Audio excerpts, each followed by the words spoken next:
The birth of a legend, BMW M5 E28. Imagine sitting in a quiet, well-mannered executive sedan, leather seats, wood trim, the smell of cigars and briefcases. But under the hood, you've got the same engine as BMW's M1 supercar. That's not just a fantasy. That was the reality of the very first BMW M5, the E28. In 1985, BMW created something nobody asked for, but everyone ended up wanting: the world's fastest production sedan. The idea was genius. Take the luxury 5 Series and drop in the high-revving inline-6 from the M1. That meant the 3.5-liter M88 engine producing 282 horsepower in Europe. This wasn't just a fast car, it was a wolf in sheep's clothing. At a time when most sedans were barely breaking 150 horsepower, here was a 4-door family car doing 0 to 60 in about 6 seconds. On the Autobahn, it could cruise at 150 miles per hour comfortably. The E28 didn't scream race car. No huge spoilers, no wild colors, just a discreet body kit, subtle M badges, and slightly wider wheels. If you didn't know what it was, you'd never guess it could outrun Porsches. And here's a fun fact: the very first E28 M5s were hand-built. Each one was assembled with extra care at BMW Motorsport's Garching facility. Only about 2,200 were made worldwide, making it one of the rarest M5s ever. What the E28 proved was simple: you could have a comfortable, understated sedan that doubled as a performance weapon. It wasn't just transportation, it was a statement, and it set the tone for everything the M5 would become.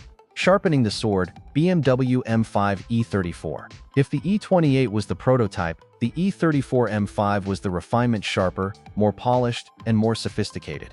Introduced in 1988, this M5 came during a golden era of German engineering, when BMW was perfecting the balance between luxury and performance.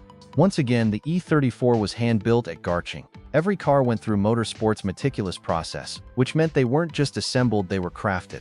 Under the hood, the E34 carried a new version of BMW's iconic straight-six, the S38. At first, it displaced 3.6 liters, making 311 horsepower. Later, BMW upgraded it to a 3.8-liter version with up to 340 horsepower in Europe. That gave it a top speed of around 155 miles per hour. Electronically limited, of course, because without the limiter, it could go faster. And remember, this was the early 90s. Most American sedans were still rocking pushrod V6s and bench seats, while BMW was hand-building Autobahn missiles with high-revving DOHC straight-sixes. One of the coolest things about the E34 M5, options. You could get it as a sedan, or wait for it, a wagon. Yes, the unicorn M5 Touring was born here. Fewer than 900 were built, making them incredibly rare today. Imagine hauling groceries in a 340 horsepower wagon with an M badge.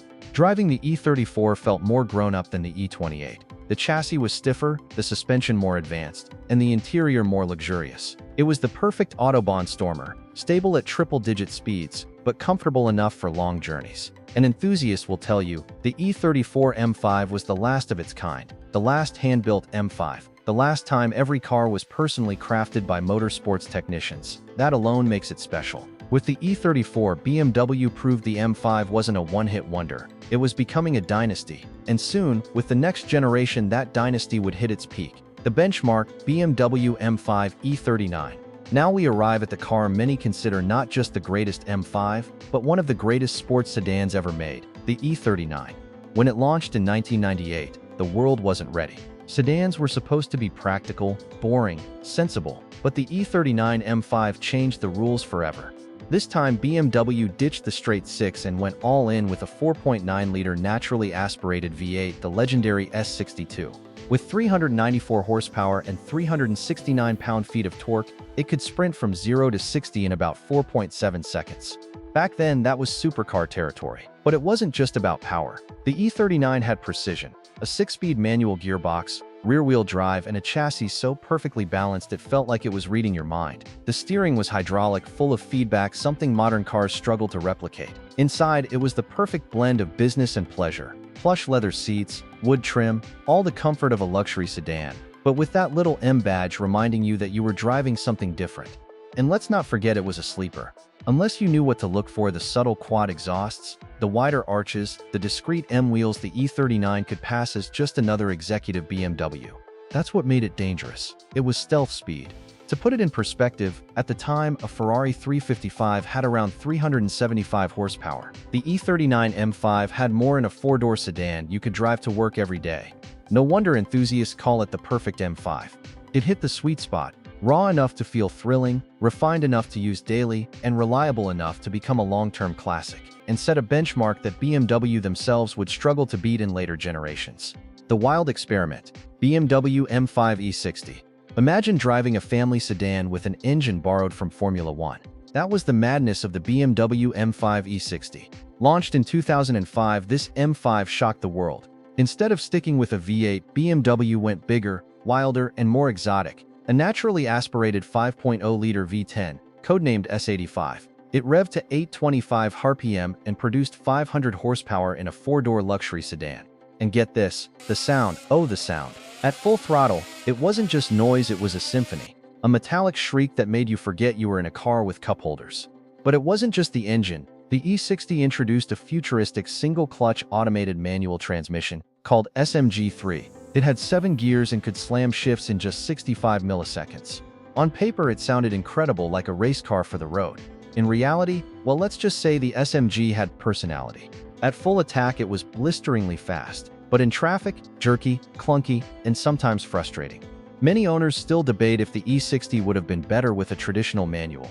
But here's the thing, nobody forgets the E60. Love it or hate it, it was unforgettable. A sedan that revved higher than most supercars, looked bold with its crisp angle styling, and proved BMW was still willing to take insane risks. Today, the E60 M5 is considered a legend, albeit a fragile one. That S85 V10 is glorious, but it demands care and maintenance like a high-strung race engine. Still, when it's on song, nothing else comes close. The turbocharged revolution, BMW M5 F10. After the wild, screaming V10, BMW had to face reality. Emissions regulations and fuel economy standards were tightening, and naturally aspirated monsters just weren't sustainable anymore.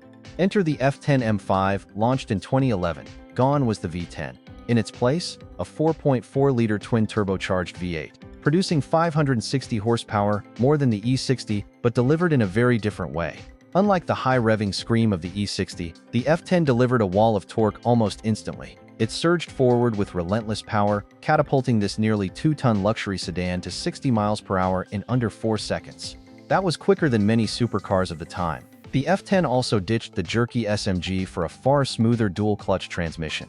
Finally, the M5 had the kind of gearbox it deserved: fast when you wanted, refined when you didn't. Inside, the F10 was pure luxury. Tech everywhere, plush materials, comfort features that made it just as happy cruising quietly as it was storming a racetrack. It was the first M5 that truly leaned into being both a luxury car and a performance weapon in equal measure. Some purists missed the raw drama of the V10 and complained that the F10 felt too polished. But here's the reality. The F10 was brutally fast, devastatingly effective, and far more usable every day. The F10 was a turning point. The end of the naturally aspirated era, yes, but also the start of the modern M5 philosophy. Forced induction, relentless speed, and everyday usability. The AWD monster, BMW M5 F90. When BMW announced that the new M5 would have all-wheel drive, enthusiasts panicked. The M5 had always been rear-wheel drive. Would this be the end of the M5 soul? Turns out, they didn't need to worry. The F90, launched in 2017, was a revelation. Still powered by a 4.4-liter twin-turbo V8, now tuned to 600 horsepower and later 617 in the competition model. The F90 could do 0 to 60 in just 3.2 seconds. That's hypercar acceleration from a sedan with massaging seats. And the all-wheel drive system, BMW nailed it. Called MX Drive, it was rear-biased, meaning most of the time it behaved like a classic RWD M5. But when traction was needed, the front wheels helped out. And here's the kicker, you could switch it into pure rear-wheel drive mode. The best of both worlds. This was the first M5 that could truly do everything. Drag strip launches, autobahn blasts, track days, even snow drifting. And it didn't compromise daily comfort one bit. The F90 was proof that the M5 could evolve with the times without losing its spirit. It was no longer just a wolf in sheep's clothing. It was more like a wolf in a tailored business suit with rocket boosters strapped to its back. The new era, BMW M5 G90. And now we arrive at the present, the all-new G90 M5. Just released in 2024. And this one, it's rewriting the rulebook again. For the first time, the M5 is a plug-in hybrid. Under the hood, it combines the 4.4-liter twin-turbo V8 with an electric motor for a combined output of around 717 horsepower and a mountain of torque. That makes it the most powerful M5 ever, a super sedan that can blast from 0 to 60 in about 3 seconds flat, while also cruising silently on electric power around the city. Of course, purists are divided. Some miss the simplicity of the old naturally aspirated cars. But you can't ignore what the G90 represents: the future. A blend of internal combustion fury and electric efficiency wrapped in a high-tech luxury package. And honestly, if you told someone in 1985 when the E28 debuted that one day an M5 would have over 700 horsepower, hybrid tech, and still haul your family in comfort, they'd probably laugh you out of the room. Yet here we are. 4 decades later, the M5 is still pushing boundaries, still redefining what a super sedan can be. Now I want to know which generation is your favorite. Do you crave the raw V10 drama of the E60, the perfection of the E39, or the futuristic power of the G90? Drop your pick in the comments, because the M5 debate never ends. And if you enjoyed this deep dive, make sure to hit like, subscribe, and stick around, because we've got even more legends to explore.